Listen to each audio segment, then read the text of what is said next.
저는 북에 있던 그날 밤을 떠올립니다. 칠흑같이 어두웠던 그 밤. 제가 절대 봐서는 안 될 것을 목격했던 그날. 2018년 4월 어느 날 밤, 저는 우리 마을 이장이 한 사람을 죽이는 것을 보았습니다. 이 영상이 도움이 되셨다면 구독과 좋아요 부탁드립니다. 여러분의 응원이 탈북민들의 이야기를 세상에 알리는 큰 힘이 됩니다. 그날 이후 제 인생은 완전히 바뀌었습니다. 북한에서는 잘못된 것을 보았다는 이유만으로도 목숨을 잃을 수 있습니다. 보위부에 끌려가 고문당하고 정치범 수용소로 끌려갈 수도 있습니다. 아니, 그보다 더한 일을 당할 수도 있습니다. 저는 선택해야 했습니다. 입을 다물고 평생 그 공포 속에서 살 것인가? 아니면 모든 것을 버리고 탈출할 것인가? 이것은 제가 북한을 탈출하기로 결심한 그날부터 이 자유로운 땅에 도착하기까지의 진짜 이야기입니다. 지금부터 들려드릴 이야기는 각색이나 과장이 아닙니다. 제가 직접 겪고, 보고, 느낀 것들입니다. 여러분은 준비되셨습니까? 그럼 시작하겠습니다. 제 이야기를 하기 전에 먼저 제가 어떻게 살았는지 말씀드려야 할 것 같습니다. 저는 함경북도 회령시에서 1시간 정도 떨어진 작은 농촌 마을에서 태어났습니다.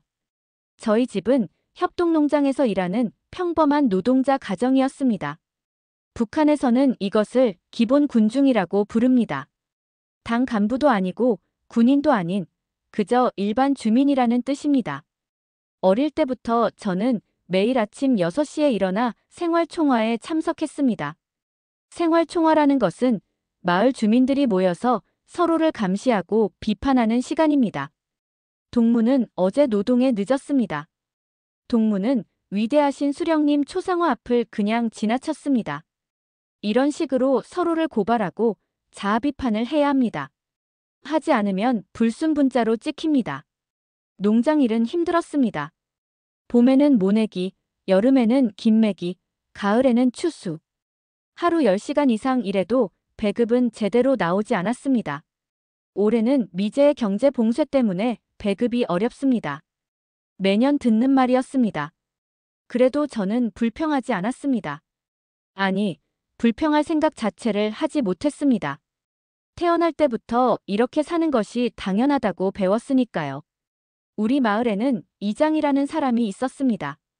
당 비서를 겸하고 있던 그 사람은 마을의 모든 것을 결정했습니다.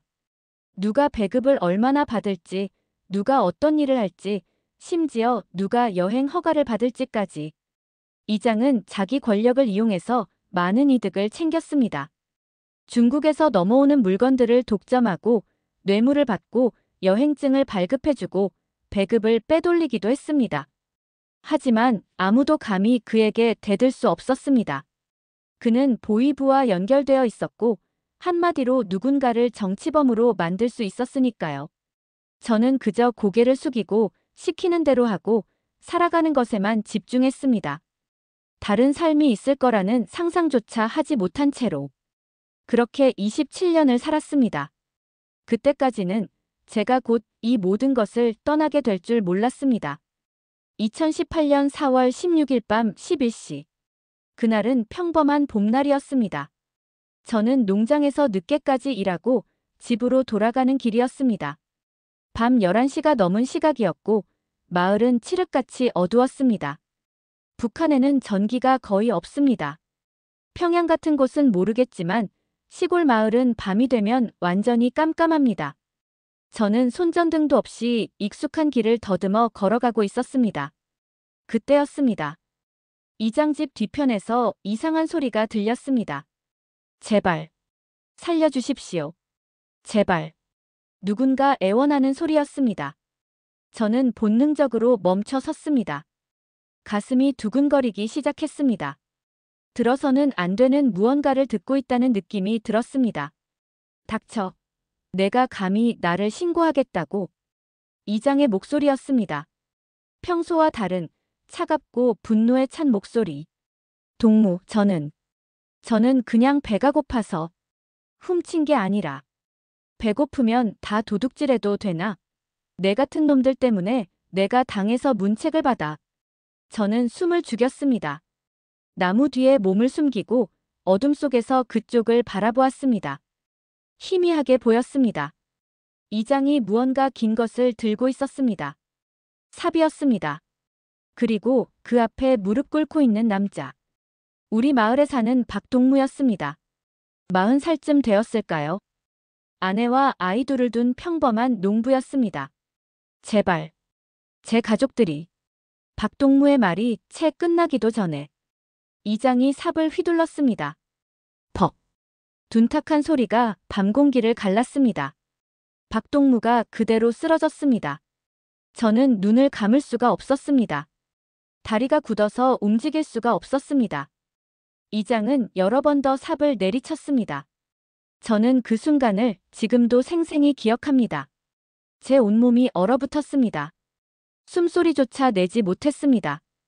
이장은 주변을 둘러보았습니다. 저는 나무 뒤에 꼭 붙어서 숨을 참았습니다. 만약 제가 발각된다면 저도 똑같이 당할 것이었습니다. 다행히 이장은 저를 발견하지 못했습니다. 그는 박동무의 시신을 끌고 어디론가 사라졌습니다. 저는 한참을 그 자리에 서 있었습니다. 다리에 힘이 풀려서 그 자리에 주저앉았습니다. 온몸이 떨렸습니다. 그날 밤 저는 집에 돌아왔지만 잠을 잘 수 없었습니다. 눈을 감으면 그 장면이 보였습니다. 그리고 한 가지 생각이 머리를 떠나지 않았습니다. 이것이 우리가 사는 세상이구나. 박동무는 아마 배급 창고에서 쌀을 조금 훔쳤을 것입니다. 가족들이 굶고 있었으니까요. 그것 때문에 죽어야 했습니다. 법도 재판도 없이. 그저 이장의 기분 하나로. 그날 밤 저는 깨달았습니다. 여기서는 살 수 없다고. 2018년 4월 17일. 그 다음 날 아침, 마을은 평소와 다름없었습니다. 생활 총화가 있었고, 사람들은 농장으로 나갔고, 아이들은 학교로 갔습니다. 박동무의 가족은 그가 돌아오지 않는 것을 걱정하고 있었습니다. 하지만 아무도 찾으러 나서지 않았습니다. 북한에서는 사람이 갑자기 사라지는 것이 그리 이상한 일이 아니었으니까요. 보위부에 끌려갔을 수도 있고 탈북하다 잡혔을 수도 있습니다. 이장은 평소처럼 마을을 돌아다니며 지시를 내렸습니다. 아무 일도 없었다는 듯이. 저는 그의 얼굴을 볼 수가 없었습니다. 며칠이 지났습니다. 저는 밤마다 악몽을 꾸었습니다. 이장이 저를 발견하는 꿈. 제가 삽에 맞는 꿈. 그리고 무엇보다 두려웠던 것은 혹시 이장이 그날 밤 저를 봤을지도 모른다는 생각이었습니다. 만약 그렇다면 저는 이미 죽은 목숨이나 다름없었습니다. 일주일쯤 지났을 때 저는 결심했습니다. 탈북하기로. 하지만 탈북은 그렇게 쉬운 일이 아니었습니다.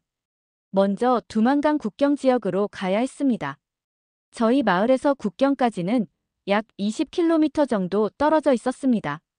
문제는 여행증이었습니다. 북한에서는 자기가 사는 지역을 벗어나려면 반드시 여행증이 필요합니다. 검문소마다 검사하고 여행증 없이 움직이다 걸리면 큰일 납니다. 그런데 여행증은 이장한테 받아야 했습니다. 제가 죽이려 할지도 모르는 바로 그 사람한테서. 저는 며칠 동안 고민했습니다. 그러다가 한 가지 방법을 생각해냈습니다. 중국에서 넘어온 돈을 가지고 있던 친구가 있었습니다. 그 친구한테 돈을 빌려서 다른 사람을 통해 여행증을 구하는 것입니다. 북한에서는 모든 것이 뇌물로 해결됩니다. 여행증도 마찬가지입니다. 저는 친구를 찾아갔습니다. 형님, 급한 일이 있어서 돈 좀 빌려줄 수 있겠습니까? 친구는 저를 이상하게 쳐다보았습니다. 무슨 일인데? 친척이 아파서 문병을 가야 합니다. 거짓말이었습니다. 하지만 진실을 말할 수는 없었습니다. 다행히 친구는 중국 돈 500위안을 빌려주었습니다. 북한 돈으로는 엄청난 액수였습니다. 그 돈으로 저는 보안원 한 명에게 뇌물을 주고 여행증을 받아냈습니다. 목적지는 회령시. 거기서 국경까지는 가까웠습니다. 다음은 국경을 넘는 방법을 알아내는 것이었습니다. 저는 예전에 탈북을 시도했다가 잡혀온 사람의 이야기를 들은 적이 있었습니다. 두만강 상류 쪽에 경비가 약한 지역이 있다고 했습니다. 비가 와서 강물이 불었을 때 어둠을 틈타 건너야 한다고. 저는 머릿속으로 계획을 세웠습니다. 여행증을 사용해서 회령까지 간다. 거기서 강 상류로 이동한다. 밤에 강을 건넌다. 간단해 보였지만 실제로는 목숨을 건 도박이었습니다. 국경 경비대에 발각되면 그 자리에서 총에 맞아 죽습니다. 강을 건너다 빠져 죽을 수도 있습니다. 중국에 도착해도 잡히면 북송되어 정치범 수용소로 갑니다. 하지만 저는 더 이상 선택의 여지가 없었습니다. 여기 남아있는 것은 죽음이었습니다. 2018년 5월 초, 저는 모든 준비를 마쳤습니다. 가져갈 것은 많지 않았습니다. 작은 가방 하나에 옷 몇 벌, 물, 그리고 중국 돈 약간. 아무에게도 말하지 않았습니다. 가족에게도, 친구에게도. 북한에서는 가족이 탈북하면 남은 가족들이 연좌제로 처벌받습니다. 차라리 모르는 편이 나았습니다. 5월 5일 새벽, 저는 집을 나섰습니다. 마지막으로 고향을 돌아보았습니다. 다시는 돌아오지 못할 곳. 눈물이 났지만 참았습니다. 이제 시작입니다. 2018년 5월 5일 탈북 당일. 회령까지 가는 기차는 사람들로 가득 차 있었습니다. 북한의 기차는 매우 느립니다. 1시간이면 갈 거리를 4시간 넘게 걸렸습니다. 중간중간 검문도 있었습니다.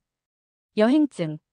보안원이 차례로 여행증을 검사했습니다.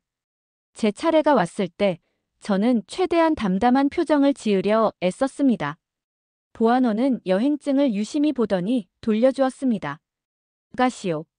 가슴이 쿵쾅거렸지만 겉으로는 아무렇지 않은 척했습니다. 회령에 도착한 것은 오후 3시쯤이었습니다. 저는 시장으로 갔습니다. 거기서 국경 지역을 잘 아는 사람을 만나기 위해서였습니다.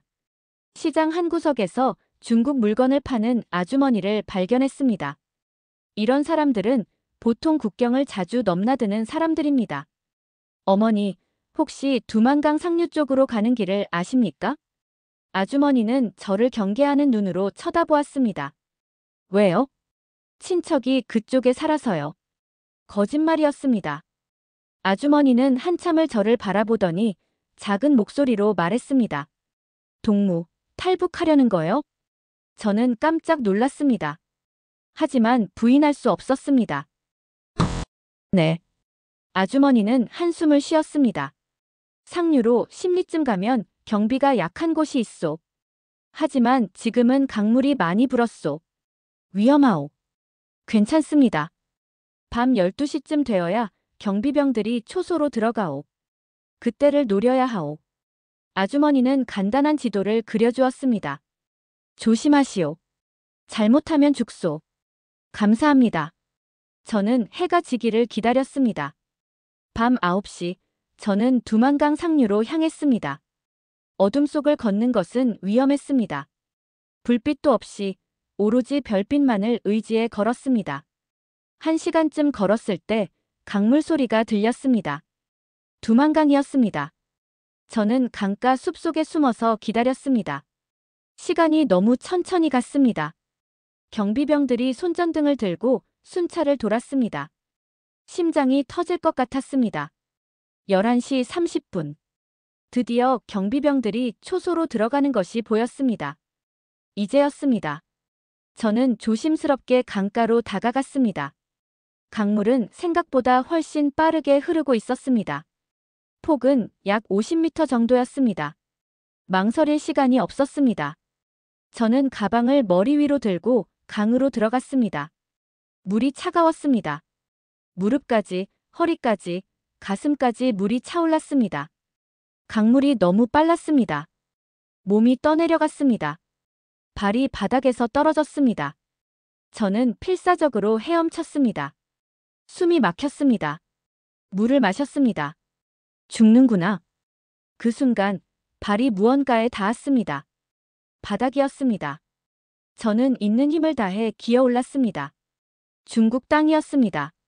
그 순간 뒤에서 고함 소리가 들렸습니다. 거기서 경비병이었습니다. 총소리가 울렸습니다. 탕, 탕. 총알이 주변을 스쳐 지나갔습니다. 저는 미친 듯이 뛰었습니다. 어둠 속으로, 숲 속으로. 뒤에서 계속 총소리가 들렸습니다. 하지만 저는 멈추지 않았습니다. 10분쯤 뛰었을까요? 더 이상 총소리가 들리지 않았습니다. 저는 나무 뒤에 숨어 숨을 헐떡였습니다. 몸은 젖어 있었고 가방은 잃어버렸습니다. 하지만 저는 살아 있었습니다. 그리고 이곳은 북한이 아니었습니다. 저는 그 자리에 주저앉아 울었습니다. 두려움 때문인지 안도감 때문인지 알 수 없었습니다. 하지만 아직 안심할 수 없었습니다. 중국에서는 탈북자를 잡으면 북한으로 돌려보냅니다. 진짜 자유까지는 아직 멀었습니다. 2018년 5월 6일 새벽 중국 땅. 새벽이 밝아오고 있었습니다. 저는 숲속에서 밤을 보냈습니다. 젖은 옷 때문에 온몸이 떨렸지만 움직일 수 없었습니다. 날이 밝자 저는 제 상황을 파악할 수 있었습니다. 옷은 젖어 있고 가방은 잃어버렸습니다. 돈도 물도 아무것도 없었습니다. 그리고 이곳은 중국이었습니다. 많은 사람들이 중국에 도착하면 자유라고 생각합니다. 하지만 그것은 큰 착각입니다. 중국 정부는 탈북자를 난민으로 인정하지 않습니다. 불법 이민자로 간주하고 잡으면 바로 북한으로 송환합니다. 북송되면 정치범 수용소로 갑니다. 거기서는 지옥보다 더한 고문이 기다립니다. 저는 조심스럽게 숲을 빠져나와 마을 쪽으로 이동했습니다. 중국 농촌이었습니다. 북한과 비슷하면서도 달랐습니다. 집들이 더 컸고 사람들의 옷도 더 나아 보였습니다. 하지만 저는 아무에게도 말을 걸 수 없었습니다. 조선족 중국에 사는 한국계 중국인이라면 탈북자를 도와줄 수도 있지만 중국 공안에 신고할 수도 있습니다. 저는 하루 종일 숨어 다녔습니다. 배가 고팠습니다. 이틀째 아무것도 먹지 못했습니다. 해가 지자 저는 한 농가 근처로 다가갔습니다. 마당에 빨래가 널려 있었습니다. 남자 옷이 보였습니다. 저는 주변을 살피고 재빨리 옷 한 벌을 가져왔습니다. 도둑질이었습니다. 하지만 선택의 여지가 없었습니다. 젖은 옷을 벗고 마른 옷으로 갈아입었습니다. 그때 뒤에서 목소리가 들렸습니다. 누구야? 저는 얼어붙었습니다. 돌아보니 중년 남자가 서 있었습니다. 저는. 남자는 저를 위아래로 훑어보았습니다. 탈북자지. 저는 아무 말도 할 수 없었습니다. 남자는 한숨을 쉬었습니다. 들어와. 빨리. 저는 혼란스러웠습니다. 하지만 다른 선택이 없었습니다. 남자는 저를 헛간으로 데려갔습니다. 여기서 기다려. 밥 가져올게. 10분 뒤 남자는 밥과 물을 가져왔습니다. 빨리 먹어. 우리 집 사람들은 모르게. 저는 허겁지겁 밥을 먹었습니다. 고맙습니다. 나도 옛날에 조선에서 왔어. 60년대에. 그래서 동포들 사정을 알지. 남자의 이름은 김철수였습니다. 조선족 3세였습니다. 여기 있으면 위험해. 공안이 자주 단속해. 한국 가려면 브로커를 만나야 해. 브로커요? 탈북자들을 한국까지 데려다주는 사람들이지. 물론 돈을 받고. 저는 돈이 없는데요. 한국 도착해서 갚으면 돼. 보통 그렇게 해. 김철수 아저씨는 연락처를 하나 적어주었습니다. 내일 2번으로 전화해. 내 이름 대고. 조심해. 사기꾼들도 많아. 그날 밤 저는 헛간에서 잤습니다. 다음 날 아침 김철수 아저씨가 휴대전화를 가져왔습니다. 이것 써. 통화 끝나면 버려. 저는 떨리는 손으로 번호를 눌렀습니다. 여보세요? 김철수 아저씨 소개로 전화드렸습니다. 탈북자요? 네. 어디 있어요? 저는 위치를 말했습니다. 알았어요. 오늘 밤 10시에 거기서 10리 떨어진 주유소로 와요. 검은색 승합차가 기다리고 있을 거예요. 비용은? 한국 도착해서 1,000만 원 주면 돼요. 은행 대출 받아서라도 갚아야 해요.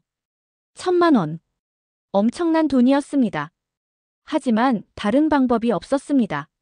알겠습니다. 김철수 아저씨는 주유소까지 가는 길을 자세히 알려주었습니다.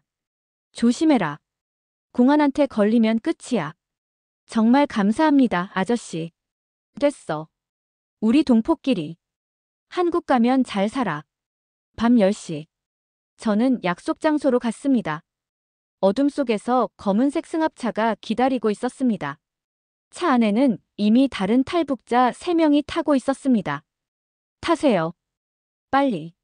운전사가 말했습니다. 저는 차에 올랐습니다. 차가 출발했습니다. 창밖으로 중국의 밤 풍경이 지나갔습니다. 저는 아직 안심할 수 없었습니다. 한국까지는 아직 멀었습니다. 하지만 희망이 보이기 시작했습니다. 2018년 5월 한국으로 가는 길. 그날부터 저는 끝없는 여행을 시작했습니다. 승합차는 밤새 달렸습니다. 중국 국경 지역을 벗어나 남쪽으로. 운전사는 거의 말이 없었습니다. 중간중간 검문소가 나타나면 우리를 짐칸에 숨겼습니다. 숨도 제대로 쉴 수 없는 좁은 공간에서 우리는 발각되지 않기를 기도했습니다. 사흘을 달려 도착한 곳은 윈난성이었습니다. 여기서 열흘 정도 숨어 있어야 해요. 다음 루트 준비되면 연락할게요. 우리는 작은 집 다락방에 숨었습니다. 4명의 탈북자. 저 외에 여자 2, 남자 1가 더 있었습니다. 어디서 오셨어요? 한 여자가 물었습니다. 30대쯤 되어 보였습니다. 함경북도요. 본인은요? 저는 양강도에서 왔어요. 남편이 정치범 수용소로 끌려가서. 저도 연루될까봐 도망쳤어요. 다른 사람들도 각자의 사연이 있었습니다. 굶주림을 견디지 못해 탈북한 사람. 종교 때문에 박해받아 떠난 사람. 모두가 목숨을 걸고 이곳까지 왔습니다. 열흘 후 브로커가 다시 나타났습니다. 이제 라오스로 갑니다. 거기서 태국으로 넘어가면 끝이에요. 라오스까지는 다시 이틀이 걸렸습니다. 국경을 넘을 때가 가장 위험했습니다. 브로커가 국경 경비대에게 뇌물을 줬지만 언제든 배신당할 수 있었습니다. 다행히 우리는 무사히 라오스에 입국했습니다. 하지만 진짜 고난은 이제부터였습니다. 라오스에서 태국까지는 정글을 통과해야 했습니다. 도로로 가면 검문이 많아요. 정글로 가야 해요. 우리는 이틀 동안 정글을 걸었습니다. 무더운 열대 기후. 벌레들, 뱀들. 여자 1명은 탈진해서 쓰러졌습니다. 우리는 교대로 그녀를 부축했습니다. 물과 음식도 부족했습니다. 저는 이미 북한을 떠난 지 1달이 넘었습니다. 한국에 정말 갈 수 있을까? 의심이 들기 시작했습니다. 하지만 포기할 수 없었습니다. 여기서 멈추면 모든 것이 끝이었습니다. 사흘째 되던 날 드디어 정글을 빠져나왔습니다. 태국 국경이었습니다. 여기서부터는 조심해야 해요. 태국 경찰한테 자진 신고해야 해요. 신고요? 네. 탈북자라고 하면 이민국으로 보내줘요. 거기서 한국 대사관에 연락하면 돼요. 우리는 가까운 경찰서로 갔습니다. 경찰관에게 서툰 영어로 말했습니다. We are from North Korea. We want to go to South Korea. 경찰관은 우리를 이민국으로 보냈습니다. 이민국에서는 간단한 조사를 했습니다. 정말 북한에서 왔습니까? 네. 한국으로 가고 싶습니까? 네. 알겠습니다. 한국 대사관에 연락하겠습니다. 그날부터 우리는 이민국 수용소에서 기다렸습니다. 일주일이 지났습니다. 드디어 한국 대사관 직원이 왔습니다. 여러분, 고생 많으셨습니다. 이제 한국으로 가실 수 있습니다. 그 말을 들었을 때 눈물이 났습니다. 정말 끝이 보였습니다. 며칠 후 우리는 비행기에 올랐습니다. 생전 처음 타는 비행기였습니다. 창밖으로 구름이 보였습니다. 비행기는 하늘을 날았습니다. 그리고 몇 시간 후 곧 인천공항에 도착합니다. 기내 방송이 흘러나왔습니다. 저는 창밖을 바라보았습니다. 대한민국. 제가 그토록 원했던 자유의 땅. 드디어 도착했습니다. 비행기가 착륙했습니다. 공항에는 통일부 직원들이 기다리고 있었습니다. 환영합니다. 이제 안전합니다. 그 순간 저는 그 자리에 주저앉아 울었습니다. 2달 동안의 여정. 죽을 뻔한 순간들. 모든 것이 머릿속을 스쳐 지나갔습니다. 하지만 이제 끝났습니다. 저는 자유의 땅에 도착했습니다. 2018년 7월 대한민국. 한국에 도착한 후 저는 하나원이라는 곳으로 갔습니다. 하나원은 탈북민들이 한국 사회에 적응할 수 있도록 교육하는 시설입니다. 3개월 동안 저는 그곳에서 많은 것을 배웠습니다. 한국어를 다시 배웠습니다. 북한과 한국은 같은 언어를 쓰지만 단어와 표현이 많이 달랐습니다. 핸드폰이라는 단어를 처음 들었을 때 저는 무슨 뜻인지 몰랐습니다. 북한에서는 손전화기라고 불렀으니까요. 민주주의에 대해서도 배웠습니다. 여러분은 이제 자유롭게 생각하고 말하고 선택할 수 있습니다. 선생님의 말이었습니다. 처음에는 믿을 수 없었습니다. 북한에서는 생각조차 검열받았습니다. 잘못된 생각을 하면 처벌받았습니다. 하지만 여기서는 달랐습니다. 정부를 비판해도 됩니까? 제가 물었습니다. 물론이죠. 그것이 민주주의입니다. 충격이었습니다. 3개월 후 저는 하나원을 수료하고 사회로 나왔습니다. 정부에서 정착금을 지원해 주었습니다. 그 돈으로 작은 원룸을 구했습니다. 처음 제 집을 가졌을 때의 감동을 잊을 수 없습니다. 작은 방이었지만 온전히 제 공간이었습니다. 아무도 감시하지 않는 자유로운 공간. 일자리를 구하는 것은 쉽지 않았습니다. 북한에서의 학력은 인정받지 못했고 기술도 없었습니다. 처음에는 편의점에서 일했습니다. 시급 8,000원. 북한에서는 한 달 일해도 제대로 된 배급을 받지 못했는데 여기서는 1시간 일하면 밥 한 끼는 먹을 수 있었습니다. 밤에 편의점 진열대를 정리하면서 저는 자주 눈물을 흘렸습니다. 이 수많은 물건들.